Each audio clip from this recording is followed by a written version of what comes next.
It was something that could have been purchased at any local hardware store and could not hold up to the heat under the hood. Jean Howard is talking about the so-called heater hose mechanics removed from her van. I went to Fessidon's here in town and I priced out all of the parts that made up the hose. $15. Jean says that's what the total came to, a far cry from the $163 she was charged for the part. This all started back in April. This van was being towed by Rescue Towing after Jean's heater hose sprung a leak.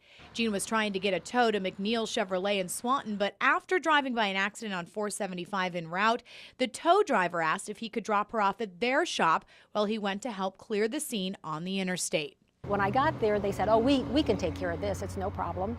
$281 total, and 6 months later, Jean had the same problem. This time, they towed her to McNeil's. That's the same place I first met Jean as she pulled her van into the garage. So service manager Nick Taylor could pop the hood and share with us what he found when he went to fix the heater hose last month. It was a plastic that was not meant to be correct, definitely. Inside a car. Definitely. This is the one that came off of Jean's car. And you can see how it's thin.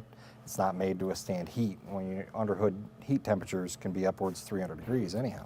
When you pulled that out of the car, what were you thinking? Somebody taking advantage of a nice lady that I've known for a long time, and it makes me upset. So this piece that was put into her car, you could buy all these parts at the hardware store? Anyhow, yeah, easily. It gives everybody a bad name. No matter how honest you try to be, it just takes one person to ruin it for a lot of people. So how do you make sure this doesn't happen to you? Pay the money to have it towed to somebody you trust and know, because this is what happens. If you don't have somebody you trust, definitely go to a couple different people, always. Jean did meet with Ray Cunningham, the owner of Rescue Towing, to show him the hose taken from the van. His words were, he would take it from there, but I needed to bring him the receipt from McNeil's. Jean got the receipt for Cunningham, but says it was then she had a hard time getting a hold of him. I did call twice to Ray Cunningham, and I have not heard back yet. After meeting with Jean, I called Ray Cunningham. He didn't want to go on camera, but his lawyer agreed to meet with us. He says this is an honest mistake. Companies make mistakes. It is how they react to them that matters. They fired the employee that was responsible for putting that part in, and they paid her back in full for the amount that she paid. And so I do think it's somewhat commendable that they have taken those steps to try to rectify it quickly. Ray did give Jean a full refund less than 24 hours after we contacted him.